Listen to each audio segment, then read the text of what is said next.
Ils ont voulu faire du Venezuela leur jardin privé. Ils ont essayé de le retourner, de le saboter, de le réduire en silence par des coups d'État, des sabotages, des sanctions et même des opérations secrètes. Ils ont acheté des traîtres, assiégé des marchés, affamé des villes et ils pensaient que ça allait suffire. Sauf que, à l'époque déjà, Chavez a riposté. Le peuple a résisté. Nicolás Maduro aujourd'hui tient la barre. Désormais, entre blocus, primes et tentatives de kidnapping, on assiste à une guerre d'influence digne d'un blockbuster. Sauf que les victimes sont réelles. Restez avec nous sur Penser le Monde. On va raconter comment l'Empire a perdu sa cour arrière et pourquoi le Sud se relève. L'histoire entre les États-Unis et le Venezuela a commencé depuis longtemps. On parle de plus de 26 ans aujourd'hui. Et la date précise est symbolique pour moi d'ailleurs, puisque c'est ma date de naissance. Les attaques ont commencé dès que Hugo Chavez a pris le pouvoir le 2 février 1999. Au début, Washington pensait pouvoir le retourner gentiment, facilement, façon recrutement de joueurs prometteurs. Genre tout simple, on lui fait une proposition, il valide et Washington fait sa danse. Mais dès 2001, ils ont compris que Chavez ne serait pas leur pantin. C'est comme ça qu'ils sont passés à la méthode classique. Avec la complicité des médias locaux et internationaux, ainsi que quelques traîtres qui avaient été bien placés dans l'armée, ils ont réussi à renverser Chavez le 11 avril 2002. Mais surprise, en moins de 48 heures, le peuple est descendu dans la rue. Les soldats fidèles ont bougé et Chavez est revenu au palais présidentiel comme un héros parce qu'il a littéralement été porté par le peuple et placé au pouvoir. Ne s'avouant pas vaincu, les adversaires ont changé de tactique, je parle des Américains. Ils ont infiltré l'industrie pétrolière,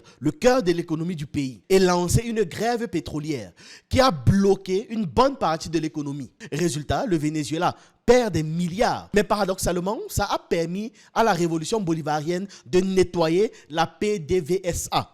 C'est l'entreprise pétrolière nationale. Et ça a aussi permis d'en faire un vrai outil au service du pays et non pas des puissances ou des multinationales américaines. Après ça, les attaques continuent sous 1001 formes. Propagande médiatique, sabotage des infrastructures électriques, d'eau, de fer, d'uranium, d'aluminium, infiltration de paramilitaires pour pouvoir tenter d'assassiner le président, répression diplomatique et fuite de devises orchestrées toujours par certains hommes d'affaires à la solde des États-Unis. Tout ça a fini par former une sorte de guerre hybride.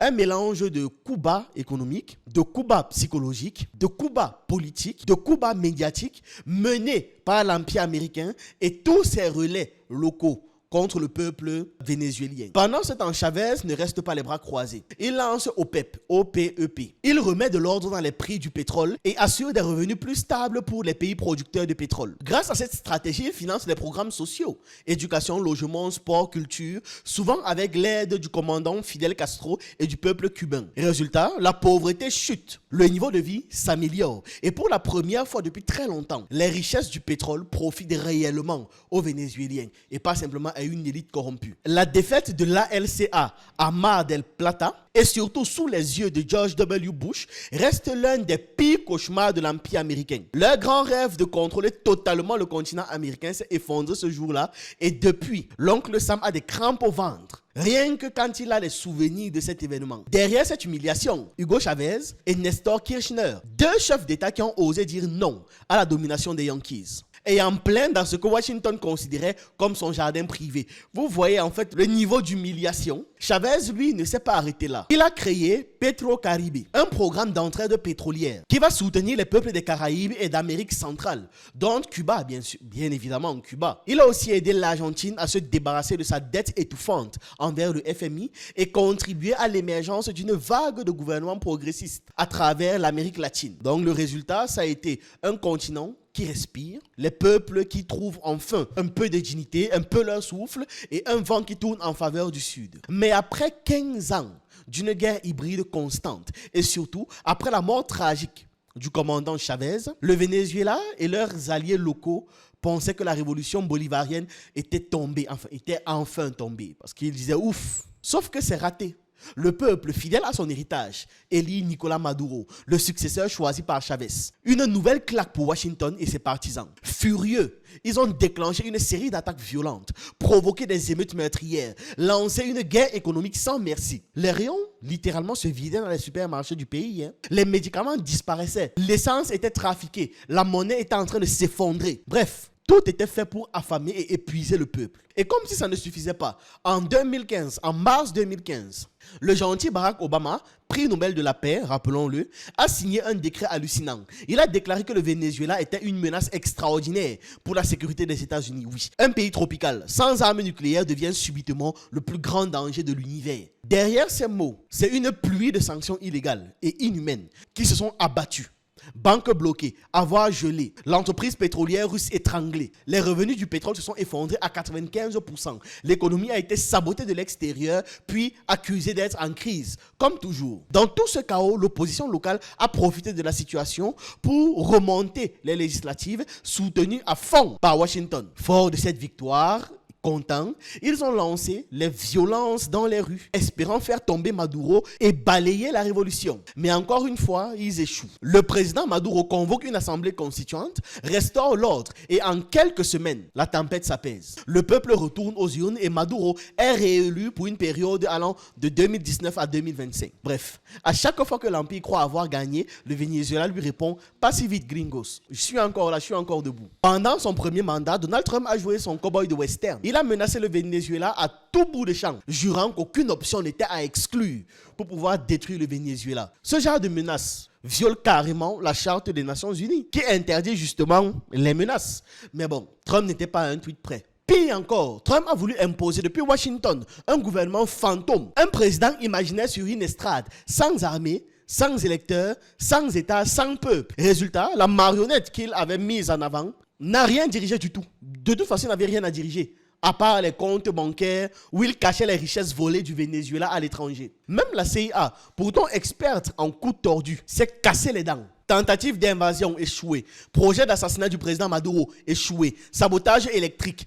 Tout ça a échoué, et souvent de façon ridicule. Quand Joe Biden a pris le relais après, on aurait pu croire à un changement de ton. Mais non, bon, pourquoi on aurait pu croire? C'était avant le second de Barack Obama. Donc non, on ne s'attendait pas à quelque chose de différent. On a simplement constaté que c'était la même chose. Il a simplement remis les vernis démocratie, et il a refait la même politique. Washington a continué de reconnaître un gouvernement imaginaire et d'imposer des sanctions économiques toujours plus dures, étranglant encore plus le peuple vénézuélien. Et quand ils ont vu toutes leurs manœuvres échouer, quand ils ont constaté que ça avait échoué, les États-Unis ont décidé de jouer la carte des bons élèves de la démocratie. Participation aux élections du 28 juillet 2024. Et résultat, le président Maduro a été réélu jusqu'en 2031 et l'opposition a encore crié à la fraude comme d'habitude, sans jamais sortir la moindre preuve. Leur logique ne change pas. Quand ils gagnent, les élections sont légitimes. Quand ils perdent, c'est la tricherie. Une équation très simple, mais efficace pour les plateaux télé. D'une efficacité redoutable parce que ça a marché à de nombreuses reprises. Donc face à cette guerre hybride et multiforme, menée depuis plus de 20 ans, j'ai dit 26 ans, le Venezuela a beaucoup appris. Sous Chavez d'abord, puis sous Maduro, le pays a renforcé toutes ses bases solidement. Hausse massive de la production locale, frôlant donc la souveraineté alimentaire. Innovation nationale pour remplacer les importations, surtout dans le secteur pétrolier. Une nouvelle alliance commerciale et diversification des marchés. Unité entre les civils, les militaires et les forces de sécurité pour défendre la nation. Mise en place d'un tissu territorial très fort avec les communes et les conseils communautaires devenus les moteurs d'autonomie et de production. Consolidation du parti au pouvoir et approfondissement des relations avec des alliés solides comme la Chine, Russie, l'Iran, Turquie, Afrique du Sud ou encore l'Inde. Il y a eu le renforcement de l'alliance ALBA-TCP et tous les mécanismes de coopération qui s'en suivent. Et surtout, il y a une stratégie économique qui a stabilisé le pays, ce qui a mené à une croissance. Mais dans tout ça, le plus important, c'est la boussole politique claire. Rester fidèle au peuple, à l'esprit de Chavez et garder la souveraineté et l'indépendance du Venezuela comme la seule ligne rouge à toujours maintenir. En résumé, malgré les sanctions, les menaces et les marionnettes, le pays tient bon. Et pendant que Washington change de président tous les 4 ans, Caracas garde le même, déterminé plus que jamais. Avant même de prêter serment, Donald Trump affichait déjà les crocs contre le Venezuela. Le nouveau président américain voulait rejouer un vieux film, c'est-à-dire remettre en marche la doctrine Monroe, celle qui dit en gros l'Amérique latine c'est notre jardin privé et on fait de l'Amérique latine ce que l'on veut. Voilà. En clair, c'est ça la doctrine Monroe. Hein. On va vous habiller ça de 1001 mots, mais c'est comme ça que vous devez comprendre ça. Son objectif c'était de maintenir l'hégémonie occidentale sur la région et sauver le rêve, on va dire ça comme ça, d'un monde unipolaire dirigé par Washington. Sauf que le décor il a changé. Le monde d'aujourd'hui n'obéit plus aux mêmes règles. Quoi qu'il fasse, Trump va échouer parce que la planète n'est plus centrée sur les États-Unis. Mais au fond, tout cela s'inscrit dans une vieille logique impérialiste. Piller les richesses naturelles des autres peuples. Dans le cas du Venezuela, c'est le pétrole, l'or, le coltan, la bauxite, l'eau, la biodiversité du pays. Bref, tout ce qui brille ou alors coule, qui excite la convoitise de Washington, ils veulent voler. Voilà. Quel est leur rêve? C'est simplement mettre la main sur toutes ces richesses-là à travers un dirigeant docile, obéissant, qui dirait oui à tout. C'est leur concept de la cour arrière. L'Amérique pour les États-Unis. Donc comprenez ici tout ce qui est nord-américain. L'Amérique, les deux continents pour les États-Unis uniquement. Depuis des siècles, les États-Unis renversent ou alors éliminent quiconque s'oppose à leur domination. Ils violent les lois internationales qu'ils ont eux-mêmes signées. Ils ferment les yeux sur la montée du monde multipolaire et ils refusent tout simplement d'admettre que les peuples se sont réveillés. Le plus ironique, c'est qu'un pays aussi puissant doive recourir à des mensonges, à des mises en scène pour pouvoir justifier ses guerres. L'histoire regorge d'exemples. Avec l'explosion mystérieuse du cuirassé Maine, ils ont mis la main sur Hawaï, sur Guam, sur Cuba et sur les Philippines, tout en colonisant Porto Rico. Avec le faux incident du golfe de Tonkin, ils ont lancé la guerre du Vietnam, massacré des millions de personnes avant de partir la queue entre les jambes 10 ans plus tard, pour par la suite enchaîner des documentaires pour dire que leurs soldats sont traumatisés, alors que les véritables gens traumatisés, ce sont les gens qui étaient tranquillement chez eux et qui ont vu des milliers de soldats venir les massacrer chaque jour. Mais ce sont les soldats, les gens traumatisés. Les gens sont même fous. Avec les soi-disant armes de destruction massive de Saddam Hussein, ils ont détruit l'Irak, tué près d'1 million de civils et renversé le régime sans jamais trouver la moindre arme. Et la liste est longue, hein? Yougoslavie, Libye, Afghanistan, Somalie, à chaque fois le même scénario, un mensonge, une invasion, un chaos. Aujourd'hui, les mêmes disques tournent pour le Venezuela. Washington accuse Maduro et les dirigeants bolivariens de narcotrafic. Washington met des primes sur leur tête et justifie toutes ces agressions par un récit complètement faux. Pourtant, les chiffres officiels de l'ONU prouvent que 85% de la drogue arrive aux États-Unis en passant par le Pacifique. Seulement 10% passe par les Caraïbes colombiennes et 5% à peine via d'autres routes, dont le Venezuela. Même la DEA américaine admet que les chiffres là sont corrects. Ils ont donné des chiffres similaires. Mais la vérité n'a jamais gêné les stratèges de Washington. Ils préfèrent inventer, bombarder, violer ouvertement la Charte des Nations Unies et les lois internationales. D'ailleurs, ils ne se sentent même pas concernés par ça. Résultat, ils montrent au monde entier que derrière les beaux discours sur la démocratie se cache toujours le même mépris pour les peuples. Ils envoient les flottes impressionnantes, les cuirassés, les destroyers, les bombardiers, les navires de débarquement et même des sous-marins nucléaires pour menacer et assassiner des pêcheurs dans des petits bateaux artisanaux.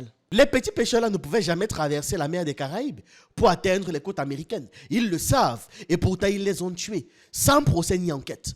Équatoriens, Colombiens, Trinidadiens, Vénézuéliens, ce sont des exécutions extrajudiciaires, des crimes contre l'humanité. Donc on peut se poser la question, où sont les juridictions internationales? Où est la Cour interamérique, la Cour pénale internationale, le Conseil des droits de l'homme de l'ONU? Silence. Penser qu'ils vont intimider le peuple vénézuélien avec ce genre de spectacle montre tout simplement une grosse méconnaissance de qui ils sont. On est en train de parler du même peuple qui a porté Chavez pour le remettre au pouvoir après que la CIA ait réussi un coup d'État. Non, c'est simplement mal les connaître. Ils ignorent leur histoire, ignorent leur caractère. Bolivar lui-même l'avait dit à un agent américain en 1918. Je cite, « On ne laissera pas offenser ou mépriser le gouvernement et les droits du Venezuela. Défendre la patrie, ce n'est pas jouer. Beaucoup ont déjà tout donné pour cette liberté. » Quelques jours plus tard, Bolivar rappelait une vérité simple. Le courage et l'habileté peuvent compenser largement le nombre. Une poignée d'hommes libres a déjà vaincu des grands empires.